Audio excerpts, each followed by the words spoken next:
Dokáže teleskopický obušok zastaviť útočníka s nožom? To nám ukáže práve tento test, kde sme zobrali 8 inštruktorov sebaobrany a zavreli ich do kletky s útočníkom s nožom. Sordo je známe tým, že preferuje teleskopický obušok a ten budú mať v dispozícii aj v tomto scenári. Zachráni ich? Alebo sa potvrdí názor mnohých, že obušok je len zbytočná hračka. Celú sériu natáčame v spolupráci s Rokasom a znovu vytvárame scenáre z 3. sezóny USDC, čo je najväčšia sebaobranná show na celom svete. Natáčanie prebehlo ešte pred zverejnením 3. samotnej série USDC, takže účastníci absolútne netušili, čo ich čaká. Uvidíte bojovníkov ako Soru, hlavný inštruktor a zakladateľ systému Sorudo, Teddy, príslušník policajnej jednotky prvého zásahu, Alex, dvojnásobný MMA šampión Slovenska a mnoho ďalších. Dokážu inštruktori Sorudo obhájiť svoj názor, že teleskop je najlepšia zbraň na sebaobranu, alebo budú musieť prehltnúť vlastnú hrdosť? To uvidíte v tejto epizóde.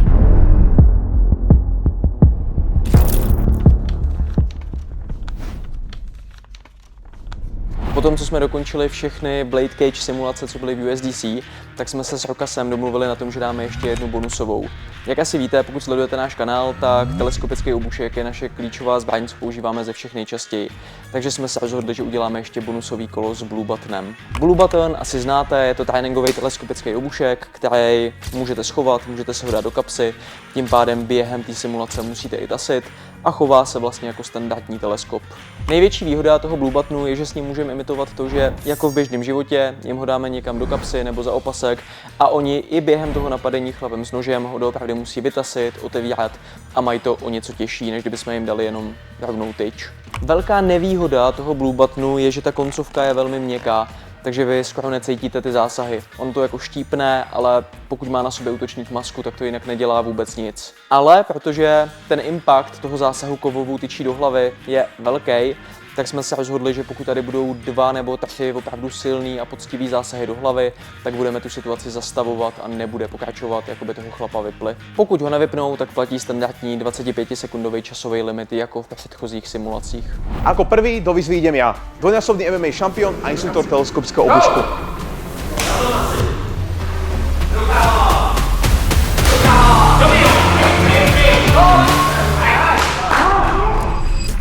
Tento výkon bol vyhodnotený ako veľmi dobrý. Bolo zaznamenáno 5 zasahov na zadnú časť hlavy a simuláciu som opustil bez jediného zranenia. Konečné skóre 5 zasahov a 0 bodnutí. Toto dopadlo skvelo, ale ako využijú obušok 2 policajti po niekoľkoročnom tréningu so Sorudom? Na túto otázku odpoví ako prvý Teddy. Go!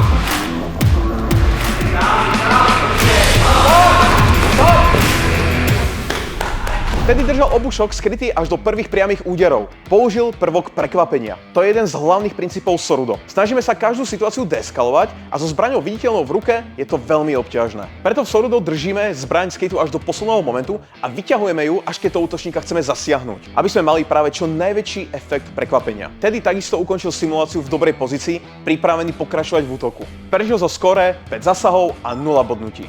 A ako ďalší na rade bol Ninja. Máš Blue Button, vedle, nebo ti začíná v kapse. Go!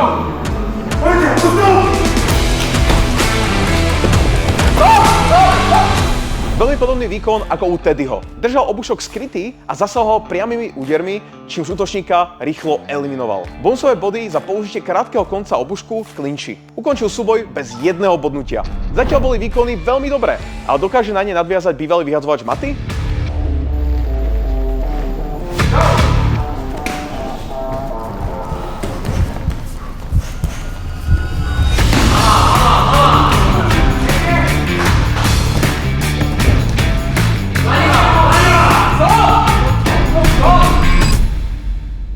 Maty sa snažil držať vzdialenosť tým, že útočil na prednú ruku útočníka, čo je dobrá voľba, ale počas útoku prišiel o obušok. Podobne ako ja v scenári nôž versus nôž. Maty okamžite prepol a šiel priamo do útočníka. Maty bol bodnutý 3-krát do nefatálnych zón, ale útočníka ukončil na zemi pomoci ground and pound a hlavičky. Celkové skóre 5 zasahov k 3 bodným ranám, čo znamenalo víťazstvo pre Matyho. Ale našemu ďalšiemu inštruktorovi sa nevedlo až tak dobre.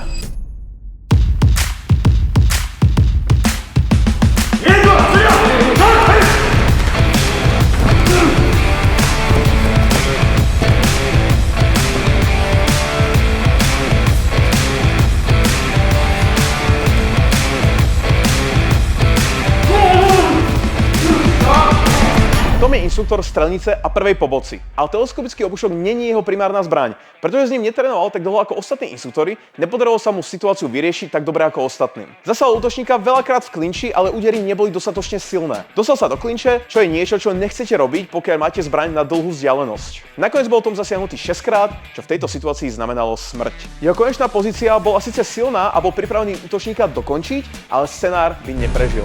No a ďalší inštruktor bol Toby.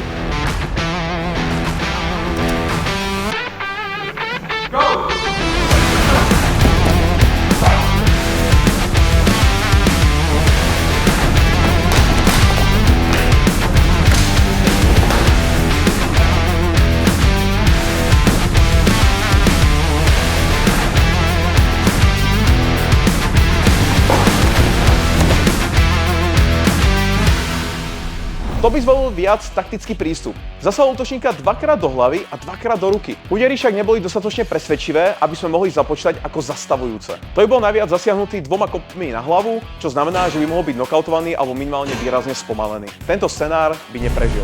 No ako ďalšia bola naša inštruktorka sebeobrany pre ženy, Jana.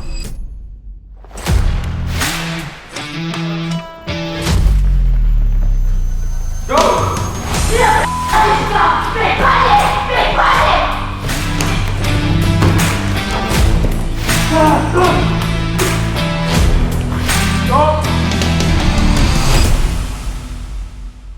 Jana mala v tejto súťaži oveľa väčšie problémy ako ostatní, keďže útočník bol väčšinou 2-krát väčší ako ona a nemala element prekvapenia a väčšinu času nemala na výber ani žiadnu zo zbraní, čo je jedna z najväčších vecí v ženskej sebeobrane, ktorú potrebujete. Prežila túto situáciu vďaka prvému silnému priamému zásahu do tváre, čo by momentálne znamenalo, že by útočníka zastavila. Útočník v tom momente bežal na ňu. To znamená, že sa zdvojnásobila sila celého úderu. Nasledovali ďalšie 2 zásahy na zadnú časť hlavy. Museli sme boj zastaviť, pretože Jana bola na konci zranená pri strhu na zem. Celkovo nie špatný výkon, ale takisto ako u ostatných inštruktorov je nutné, že klinču sa chcete vyhnúť za každú cenu. Hoci Jana inkasovala 5 bodných rán, bolo to až potom, ako útočníka 3-krát zasiahla do hlavy, to znamená, že v realite by pravdepodobne útočník ďalej nepokračoval. No a posledný do klece vstúpil Soru. Zakladateľ Soru do princípu techniky s obuškom. Diego, sa do prdele, Diego! Posledný šanca! Zabil sa!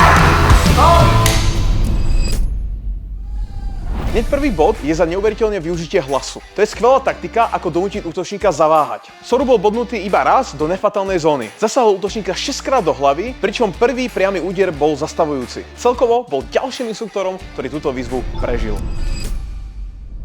Takmer všetci prežili. Niektorí čisto bez bodných zranení, niektorí s nie tak presvedčivým výsledkom.